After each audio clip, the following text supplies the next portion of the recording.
नमस्कार दोस्तों, आज का टॉपिक है प्री मेंस्ट्रुअल सिंड्रोम या पीएमएस। प्री मेंस्ट्रुअल मतलब मासिक धर्म आने से पहले, सिंड्रोम मतलब अनेक लक्षणों का जिसमें समावेश हो, एक ही नहीं कई लक्षण पाए जाते हैं।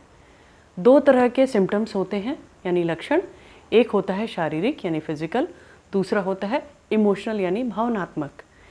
इन लक्षणों में, शारीरिक लक्षणों में क्या क्या होता है या हो सकता है, इसमें सारे सिम्टम्स या कुछ सिम्टम्स मिल सकते हैं। हर पर्सन पे अलग अलग वो डिपेंड करता है। शारीरिक सिम्टम्स में आता है सर दर्द होना, फटीग यानी थकान होना, जोड़ों में दर्द, मांसपेशियों में दर्द, स्तन में दर्द होता है।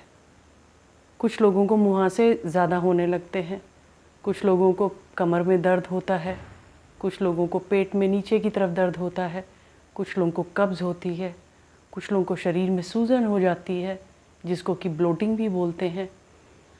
फिज़िकल सिम्टम्स में ये सारी चीज़ें आती हैं। इसके अलावा जो इमोशनल सिम्टम्स होते हैं उन पे ध्यान देना बहुत ज़रूरी है, क्योंकि इसमें सभी के सहयोग की बहुत आवश्यकता होती है। इमोशनल सिम्टम्स में मूड बहुत चेंज होता है और उसमें जो है इंसान जो है, कभी कभी ऐसा भी होता है कि रोने लग जाता है बिना किसी कारण के, या बहुत मिनिमम सी कोई चीज़ होती है जो कि नॉर्मल दिनों में उससे कोई फ़र्क नहीं पड़ता, इंसान रोने लग जाता है, क्राइंग स्पेल्स जिसको बोलते हैं। और इरिटेबिलिटी यानी कि इंसान जो है किसी छोटी सी बात को लेकर के उसको उलझन होने लगती है, गुस्सा आने लगता है, चिड़चिड़ापन होने लगता है, भूख लगने में परिवर्तन होने लगता है, किसी खाने को खाने की ज़्यादा इच्छा होने लगती है। जैसे कुछ लोग को चॉकलेट उस समय चाहिए, कोई भी एक पर्टिकुलर चीज़ की क्रेविंग होने लगती है जिसको फूड क्रेविंग बोलते हैं। कुछ लोगों को जो है नींद नहीं आती है, इंसोम्निया हो जाता है जिसको इंसोम्निया कहते हैं। कुछ लोगों को डिप्रेशन महसूस होता है जिसको अवसाद भी बोलते हैं, कि उनका मूड डिप्रेस होता है, कुछ करने का मन नहीं करता है, जो पहले काम करने की इच्छा होती थी, जो अच्छा लगता था, वो अब करने का मन नहीं करता है। और जो है सोशल विड्रॉल यानी कि वो समाज से दूरी बनाने की कोशिश बनाए रखते हैं। उस समय उनको दूसरों से मिलना जुलना और बातचीत करना नहीं अच्छा लगता है। तो ये इमोशनल सिम्टम्स हो गए। तो दोस्तों ये है। इसके अलावा और भी सिम्टम्स हो सकते हैं। कुछ लोगों को इसमें से कुछ सिम्टम मिलेंगे, कुछ लोगों को ज़्यादा सिम्टम्स मिलते हैं। ये होता है प्री मेंस्ट्रुअल सिंड्रोम, जो कि पीरियड होने से 1-2 हफ्ते पहले शुरू होता है, और जब एक बार पीरियड शुरू हो जाता है और फिर जो है ये सिम्टम्स कम होने लगते हैं और पीरियड ख़त्म होते होते बिल्कुल इंसान नॉर्मल, एकदम बिल्कुल नॉर्मल हो जाता है, फिज़िकली और इमोशनली दोनों तरीके से। तो इसका कारण क्या होता है? इसका कारण होता है जो हमारा फीमेल हार्मोन्स ईस्ट्रोजन, प्रोजेस्टेरॉन, ये जो है हमारी जो मेंस्ट्रुअल साइकिल होती है उसके साथ इसकी मात्रा घटती बढ़ती रहती है। अचानक से इन हार्मोन्स का जो है बढ़ना और फिर अचानक से एकदम से एब्रप्टली उसका कम हो जाना, उससे जो हमारे कुछ ऐसे हार्मोन्स केमिकल होते हैं, न्यूरोट्रांसमीटर्स होते हैं, सेरोटोनिन और डोपामीन, ये 2 न्यूरोट्रांसमीटर्स हैं जो कि बहुत इम्पॉर्टेंट हैं। सेरोटोनिन मूड को जो है कंट्रोल करता है, उसको हैप्पी न्यूरोट्रांसमीटर भी बोलते हैं, वो आपके मूड को खुश रखता है। ये वही सेरोटोनिन है जो आप एक्सरसाइज करने से सेरोटोनिन निकलता है, इसलिए मूड फ्रेश होता है, और इसलिए आप डिप्रेशन वालों को एक्सरसाइज बोला जाता है कि करने से मूड अच्छा रहता है। डोपामीन जो है, एक न्यूरॉन दूसरे न्यूरॉन से बातचीत करने के लिए इसका इस्तेमाल करता है, और ये जो डोपामीन है ये हमारे थिंकिंग और प्लानिंग केमिकल है। तो आप सोचिए, जब अगर डोपामीन में अगर कोई गड़बड़ी होती होगी मेंस्ट्रुअल साइकिल के दौरान में, तो फिर थिंकिंग और प्लानिंग में उसका असर आता है। उसी प्रकार से सेरोटोनिन पे अगर इफ़ेक्ट आता है तो मूड पे डिप्रेशन हो जाता है, गुस्सा आना, रोना, ये सारी चीज़ें। तो देखिए हार्मोन्स का और इंसान के दिमाग का कितना ज़्यादा जो है एक दूसरे के साथ कोऑर्डिनेशन होता है, और उसके आधार पे ही हमारा जो सोचना समझना और कार्य प्रणाली जो है उस पर डिपेंड करती है। इसलिए इसको समझने की कोशिश करिएगा। और ये देखा गया है कि जिन लोगों की फैमिली हिस्ट्री होती है, अगर मतलब ये देखा गया है कि जिन माँओं को जो है पीरियड के पहले ज़्यादा तकलीफ़ होती है, तो उनकी जो बेटियां होती हैं जब उनके पीरियड आते हैं तो उनमें भी ये देखा गया है कि उनको तकलीफ़ ऐसी ही होती जैसी उनकी मदर्स को होती थी। तो और अगर फैमिली हिस्ट्री है डिप्रेशन की और तो उसमें भी पीएमएस के सिम्टम्स ज़्यादा मिल सकते हैं।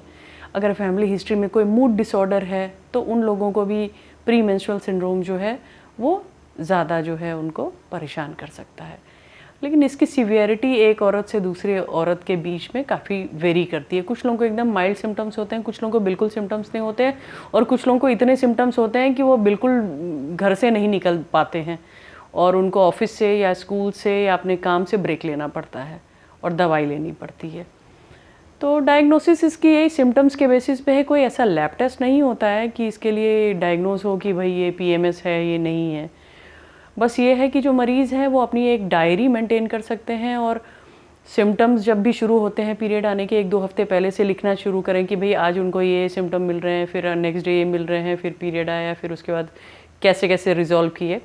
ऐसे 2 महीने तक वो अपने सारे सिम्टम्स लिखें और फिर अगर ज़्यादा परेशानी है तो इन सिम्टम्स का रिकॉर्ड लेकर के डॉक्टर के पास जाएँ और बताएँ कि देखिए ऐसे ऐसे चीज़ें होती हैं और ये मुझे बॉदर करती है और बहुत ज़्यादा इससे दिक्कत है। तो फिर वो जो है उसका ट्रीटमेंट किया जा सकता है। अब ट्रीटमेंट में इसमें यही है कि देखिए फार्माकोलॉजिकल यानी कि दवाइयों का ट्रीटमेंट एक ऑप्शन है, जिसमें कुछ हार्मोनल दवाइयाँ दी जाती हैं जो हार्मोन्स को बैलेंस रखती हैं, तो फिर उसकी वजह से जो चेंजेस नहीं होते हैं तो ठीक होता है, हार्मोन्स का बैलेंस रहता है। कुछ जो है डिप्रेशन वाली मेडिसिन इसमें एंटी डिप्रेशन दी जाती हैं, वो भी कुछ अच्छा काम करती हैं। और क्या कहते हैं कि पेन के लिए जो है कुछ दर्द की दवाइयाँ दी जाती हैं, एंटी स्पाज़मोटिक, ये सारी दवाइयाँ दी जाती हैं जिससे जो है पेन जो है कंट्रोल रहता है। तो मेनली इसमें जो है मेन जो रोल है जो ट्रीटमेंट का है वो लाइफस्टाइल चेंजेस का बहुत ज़्यादा अहम रोल है, क्योंकि ये काफ़ी प्रूवन है और कई जगह के देशों के कई डॉक्टर्स ने और वहाँ के लोगों का डाटा जो कलेक्ट किया है उसमें ये जो है पता चला है कि डाइट और लाइफस्टाइल के चेंजेस से इसके ऊपर हम लोग बहुत ज़्यादा अच्छा कंट्रोल रख सकते हैं और दवाइयों की आवश्यकता बहुत कम या मिनिमम की आवश्यकता पड़ती है। तो डाइट चेंजेस, लाइफस्टाइल चेंजेस क्या कर सकते हैं? बैलेंस डाइट लीजिए, protein, carbohydrate, fat, minerals, vitamins, ये सब बैलेंस होनी चाहिए। विटामिन्स में क्या क्या होना चाहिए? फॉलिक एसिड लीजिए, विटामिन B6 लीजिए, कैल्शियम लीजिए, मैग्नीशियम लीजिए, विटामिन E लीजिए। ये सब चीज़ें जो है ये ज़रूरी होती हैं। अगर इन वाइटामिन्स, एसेंशियल वाइटामिन्स, इनकी जो है कमी होती है तो सिम्टम्स ज़्यादा मिलते हैं। मिनिमम 8 घंटे की नींद ज़रूरी है, ये ज़रूर लीजिए। एक्सरसाइज करिए और खूब फ्लूइड्स लीजिए। ये सारे जो है डाइटरी चेंजेस और लाइफस्टाइल चेंजेस करने से बहुत ज़्यादा कंट्रोल होता है पीएमएस के सिम्टम्स पे।